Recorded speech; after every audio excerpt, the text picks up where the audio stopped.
Guys চলো যাওয়া যাক।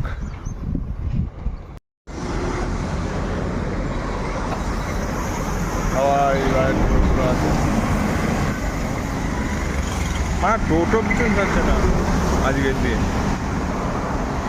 আজকে টোটো পিছন ছাড়ছে না, যেখানে যাই সেখানে টোটো। দেখো এখন সন্ধে হয়নি, বিকাল থেকে লাইট শুরু হয়ে গেছে। ইরিশ আওয়াজ।